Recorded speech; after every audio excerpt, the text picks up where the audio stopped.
Thank you for tuning in to the Golden State Media Concepts Mixed Martial Arts Podcast. I'm your host, Tate, and today we're going to be covering quite a few of the fights from this past weekend, covering from UFC 198, Werdum versus Miocic, and then we're also going to cover a little bit about the Bellator 154 as well, and then we're going to finish up by going over the rankings for pound for men, pound for women, and then we're going to close out with a little MMA news. Stay tuned, and I will be right back with you.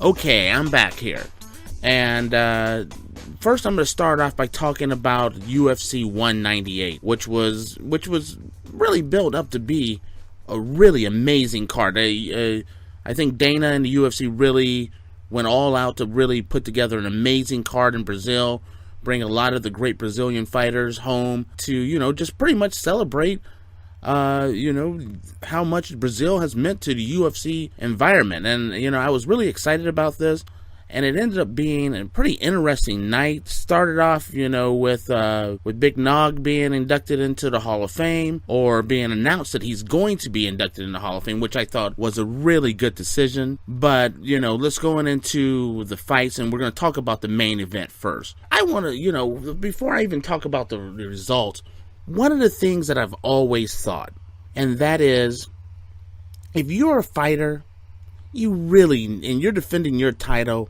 never go home. It's just a bad decision. I've seen so many fighters in boxing and MMA who decide they can't wait to defend the title at home, or they want a big fight at home, and they always end up flat. And this, I really felt like this was one of those exact cases. When the main event got here between Miocic and Fabricio, originally I was leaning toward Fabricio, and then as the week went on, I started leaning a lot more toward Stipe, and I kept on leaning there. I couldn't figure out why, and then it hit me. It's like, you know what? Fabricio has so much going on. He's going back to Brazil. There's a lot of pressure for him to perform. There's a lot of duties for him to be, here and be there, take care of family, take care of friends, go see everyone. And, I just didn't feel like his mind would be on the fight like it should have been. And then, when I saw the weigh-in, I just felt that was just the case. I thought he was kind of doing like a victory lap before the fight even started. He was just I felt like he was so excited and so loose and enjoying himself instead of being really focused on the fight. And, when the fight started, one of the things I noticed right out the gate was when Stipe came to the ring, he was strictly business. He was there to fight and prepared to fight a long battle and a long war. And then when Fabricio started coming to the ring, first off, the music, I even turned to a friend of mine and I said, is he coming to fight, or is he going to accept the award at the Grammys? Because he was coming in, he was smiling, he was making faces, he was hugging people, giving everybody high fives. I thought he was going to pick up a couple of babies or two and start kissing them. He was so happy just to be in Brazil to fight. But he never looked like he was going there to fight one of the toughest guys in the heavyweight division. So the fight started, and the fight kind of, everyone's starting to feel each other out. But Fabricio, Fabricio's he's fighting, but at one point Stipe cracks him and he just starts following him. And anyone that knows boxing or fighting in general tell you, never follow a guy, never chase after a guy. On top of that, he was following him. He's pawing at him like he's instead of cutting the ring off, he's following him like he's chasing him, pawing at him. And out of nowhere, Stipe just cracked him.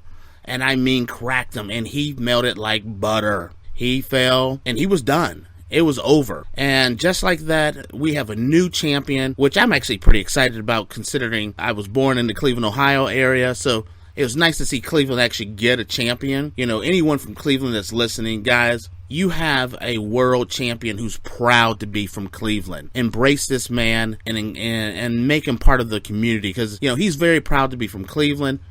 He worked really hard to get to where he's at, and he fought a really great fight and had a pretty spectacular and shocking knockout. As far as Fabricio goes, I kind of looked at this as, if this fight would have been somewhere else, I think it would have been a totally different outcome. But like I said before, I felt like there's too many responsibilities on a person who's going home, especially, and it's not like going home where you're like, oh, I've been fighting in Vegas all this time and I'm going to go to LA and fight. No, I've been fighting quite a bit in the US, and I'm going back home to Brazil with the heavyweight championship belt to defend my title for the first time. And I'm going to defend my title, and I'm going to take care of all the responsibilities that come with being, the hometown guy. It was just too much. I just thought Fabricio made a big mistake even taking this fight in Brazil. I never liked that decision. And, in a lot of the main fights, the results might have been more favorable for the Brazilian fighters as a whole. But, traditionally, when you go back and you look at fighters who've gone home to fight, and I mean, I even go back to, I think back to boxing back when Thomas Hearns decided he was going to do his last fight, and he decided to go back to Detroit. And if I remember correctly, I think he twisted his ankle or broke his ankle in the ring. He had to stop. It was just a bad situation. I look at Gustafsson, when Gustafsson went back home to fight and he fought Rumble Johnson. Not a good decision there. There's just been so many cases after cases of when somebody goes home, there's too many distractions, there's too many things that can go wrong, and instead of you focusing on the most important thing, and that is taking care of business in that ring, you're busy taking care of business outside the ring. So that's pretty much my take on the main event. Now I want to talk about a little bit more about some of the main fights that were on the card. Okay, the first one I want to talk about is Shogun and Corey Anderson. And guys, talk about a good fight. It was definitely a really good fight. I personally thought, it came out to Shogun as the winner, a split decision. But when I was going through and I was scoring the fight, I actually had it a close fight, but I actually had Corey winning it. Now, one of the things that I would always, when you're looking at MMA, the biggest mistake that fighters make sometimes, in my opinion, and this is just one guy's opinion here, is that when it gets to the end of the round, gets to the end of the fight, close out the round hard, close out the fight strong. And that was pretty much Corey's biggest problem. You look at that first round against Shogun, and he's handling himself very well. He's doing a great job. Right at the very end of the round, he gets cracked, he gets dropped, Shogun's on him, and I personally thought it pulled the round out for Shogun, in which I was actually leaning toward Corey winning the first round. But when Shogun dropped him, and Shogun jumped on him, I thought that was enough to pull the round out. And then you look around and you look at the next round, and it's once again a situation where I thought Corey was doing a good job, making a good account of himself. I thought he was winning the round. He's looking good. Gets to the end of the round, and what happens again?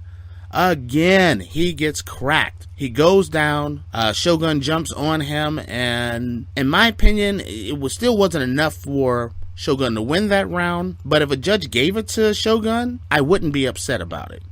And then the third round, I thought Shogun clearly won that. I mean, not Shogun, but Corey won that last round, which I had it 2-1. It ended up being a split decision with 2 judges going toward Shogun. I really didn't have a problem with it, but I always say, once again, close the round out strong.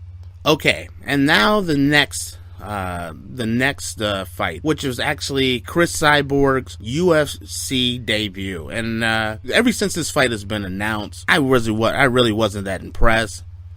I was happy to see Cyborg in the UFC because I think she deserves to be in the UFC. She's the best fighter, in my opinion, in the UFC, now that she's in there. But I thought it was her or Ronda Rousey for a while. I couldn't decide. And right now, I would say, she's the best fighter in all of women's mixed martial arts. But she went up with, I never thought that Leslie Smith had a chance. I never thought the fight would go longer than a round. I thought Cyborg would come in, smash her. And that's exactly what she did. She came in, she jumped on her, she squashed her like a bug, bounced out, was able to show, hey, I celebrated, I kicked some butt, I'm a bad woman, I'm in the UFC. But that's all it was. I thought it was more an exhibition than an actual fight. I really want to see Cyborg in the ring. If you were going to give her opponent, I would love to see her, as her first fight against, let's say, like a Kat Zingano, or, if you don't want to put them up against any of the top names right now, like a Kat Zingano, Sarah McMahon, anyone like that. I just didn't see this as anyone that was going to give Cyborg a chance. I mean, any competition. And it was just that. It really was just that. An exhibition, guys. So, but, what does this mean for Cyborg? And I was kind of curious. I was more interested in what happened after the round, kind of like the post-fight interview, than the actual fight. And the reason why that is because of the fact that I wanted to hear what Cyborg was going to say. And she kind of surprised me. She said she's Invicta, champ, and she wants to defend her title. She'd be open to fighting again in the UFC at a catch weight. But she never really committed to saying, you know what, I'm going to go down to the 135 weight, and I want to go for the title. And I was disappointed in that part, because I was really hoping that she was going to say, she's in the UFC to stay. She's in the UFC to make her mark.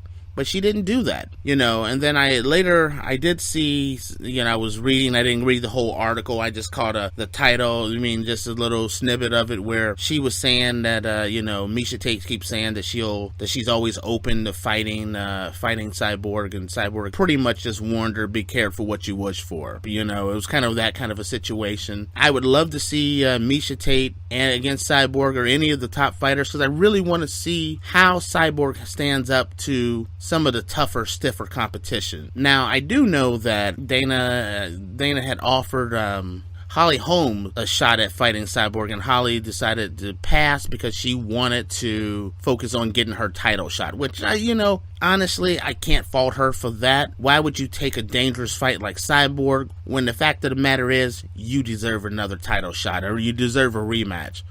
So I don't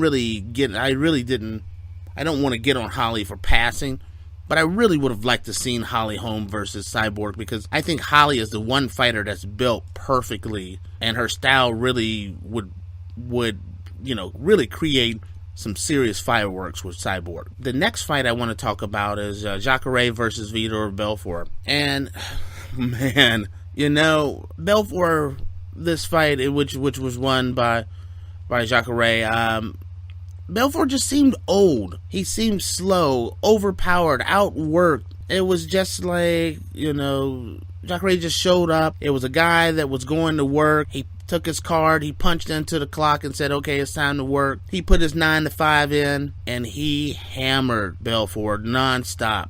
And just, he hammered him on the ground, he beat him down, and he made Belfort look like a guy that should not be considered to be a top contender anymore. And I'm someone who has followed Belfort for a long time. This fight to me showed me that Belfort is no longer a championship contending fighter. And I hate to say that, because Belfort, he's been a rock star in the division for a long time. But after seeing this fight, I'm like, you know what? You can no longer think of him as a championship contender. He's still a tough fighter, but not someone that I would consider a championship contender. Jacare, he is right in the thick of things. I'm really looking forward to seeing him get a title shot, because he's definitely going to be the one that's getting the next title shot. And it's going to be interesting. Now, in addition to the UFC 198 fight, Bellator actually put on a pretty interesting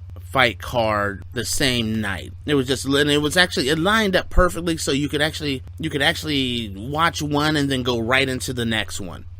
But the fight was Davis versus King Mo. And, it was a decent fight. I saw a thing where King Mo was very upset about the decision. He thought he won the fight because he thought he won the first 2 rounds. Personally, I didn't think either one of them really performed that great. King Mo was supposed to be the hard-hitting power guy, and he is. I mean, I've seen King Mo fight, and he's an amazing power hitter. Phil Davis's ground game is just, it's on point. But Davis pretty much stayed stood up with King Mo the whole fight. It was a lot more strategy, and it was just a little more, it was action, but not a lot of action.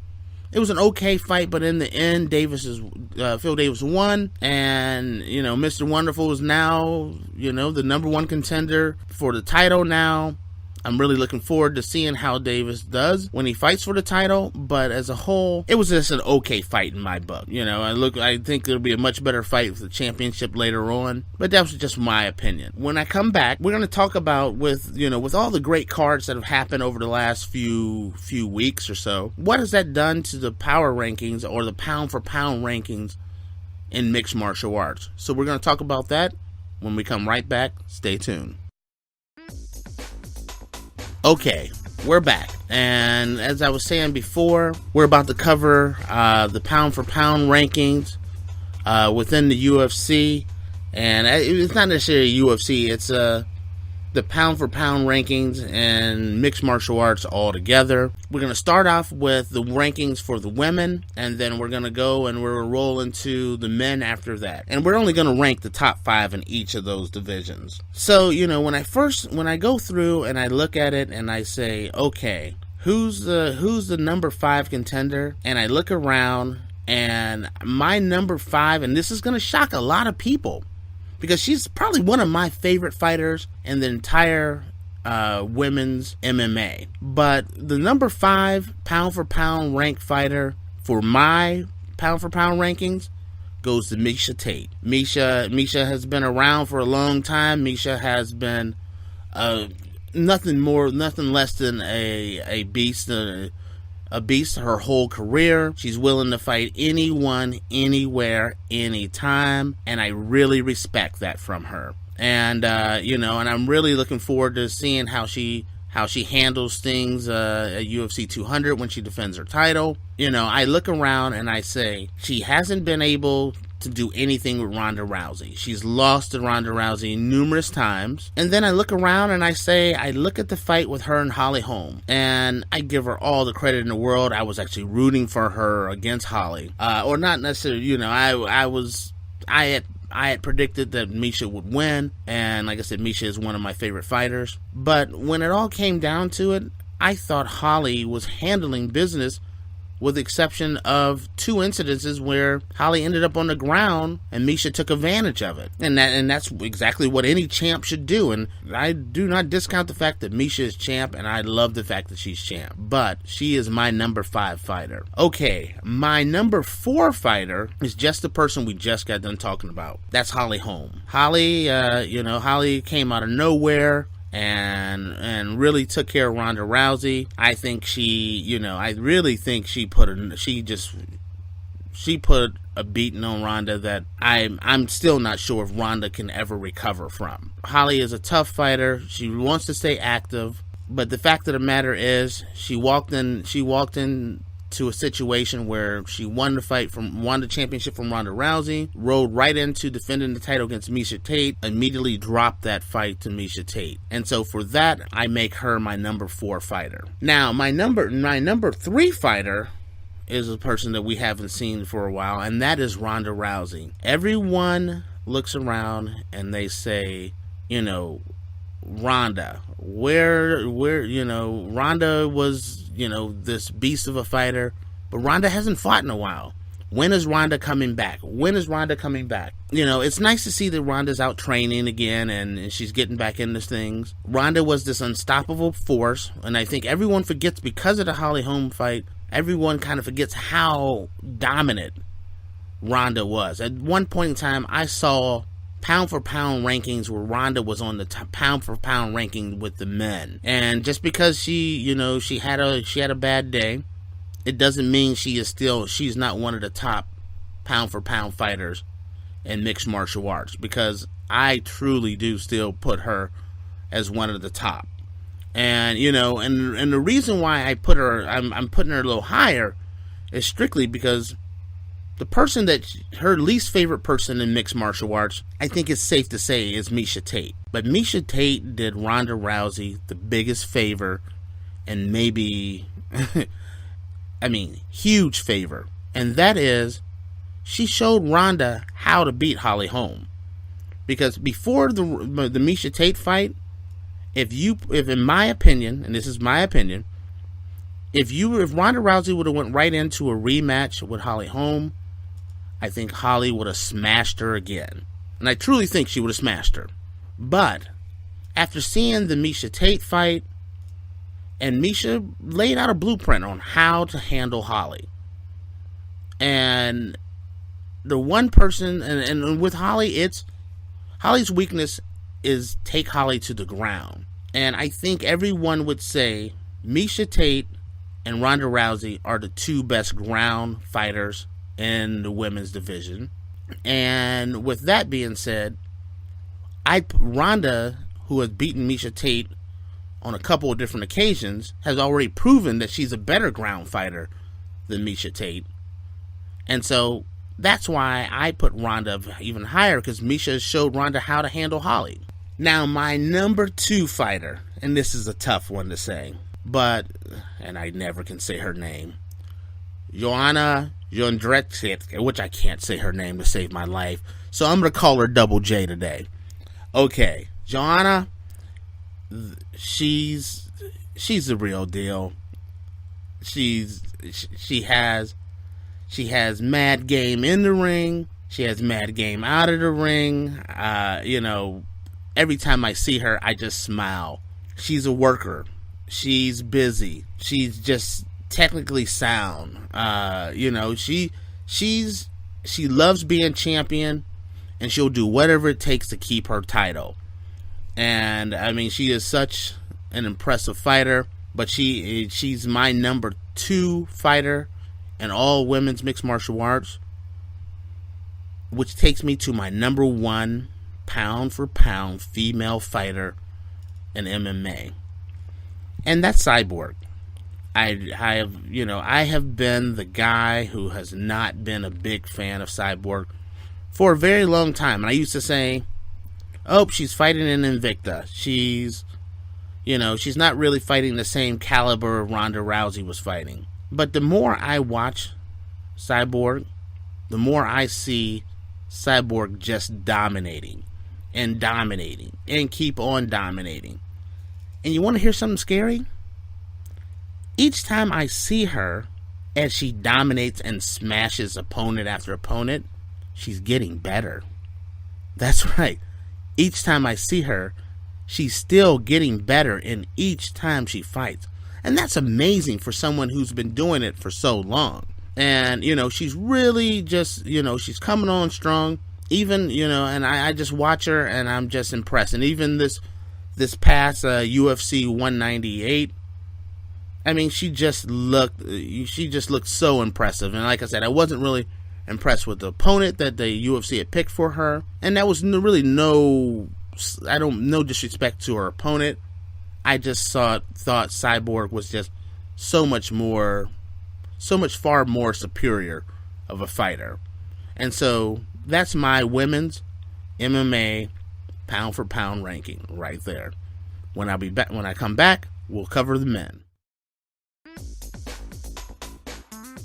Okay, we're back, and we're covering the pound for pound rankings for all of the mixed martial arts and for the men. And I'm going to start out with my number 5 fighter, which is Robbie Lawler. Robbie Lawler has just proven that he is one of the 5 best fighters in all of mixed martial arts. He comes in, he fights hard, he doesn't back down from anyone. You can never count him out, ever count him out. Whether he's winning from the beginning all the way to the end, or whether he's coming back from behind, Robbie Lawler is going to fight. And he's just been an impressive champion. And, that's all you can really say about him, is that he's willing to fight anywhere, anytime, and he can pull it off. My number 4 fighter is Luke Rockhold. And Luke's been fighting, and he's put up an impressive ranking. He's a hard, tough-nosed fighter, and I really was so impressed when he beat Chris Weidman. He really proved that, you know what, I knew it was going to be a tough fight, but I still thought Chris was going to win. And Luke came in and he handled business. And that's the thing about Luke. Luke is always going to handle business. You never catch him sleeping. You never catch, him with an off day. He's always on and he's always ready to go. Now, my number 3, and this is where everyone's going to attack me and go after me. I don't care. I'm going to tell you why my number 3 guy deserves to be in this ranking. My number 3 fighter, pound for pound, is Daniel Cormier. Great guy, super nice. But I want you to tell me, I want you to think. Name a fighter not named Jon Bones Jones that has even beat Cormier. You can't, because there isn't one.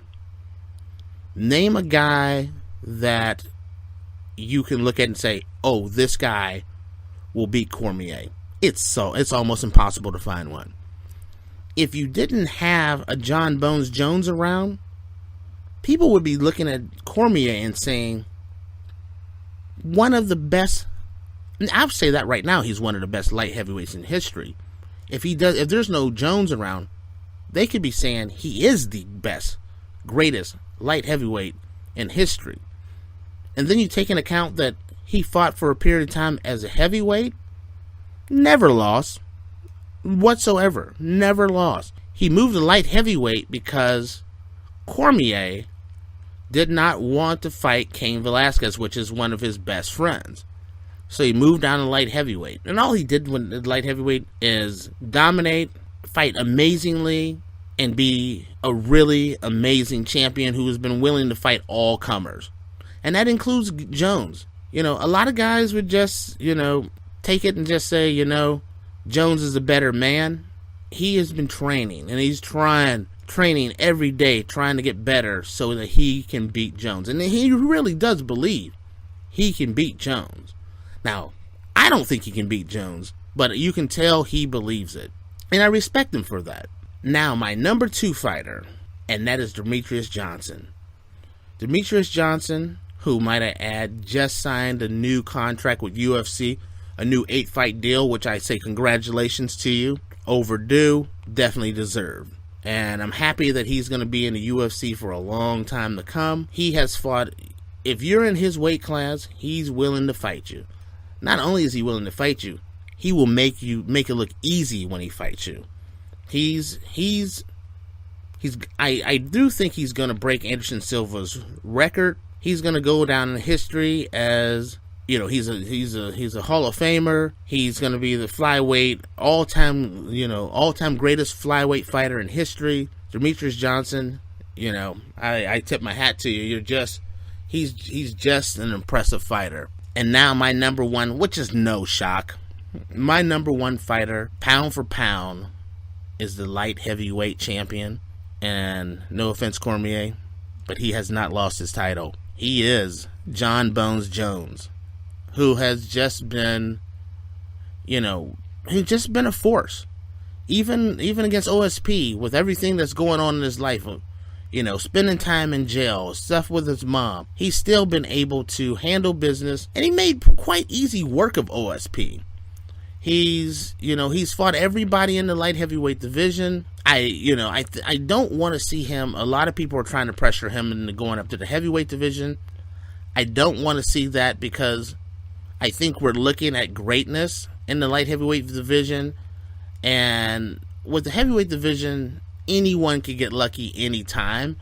And I would just like to see Jones stay at the light heavyweight division, dominate, and just go down in history as the all-time great, which I think he could at the light heavyweight division. But that concludes my top 5 pound-for-pound rankings for men's mixed martial arts. Thank you for tuning in, and remember to always follow us. You can follow us on Facebook and Twitter. You can go to our website at www.gsmcpodcast.com, and also you can always download us on iTunes.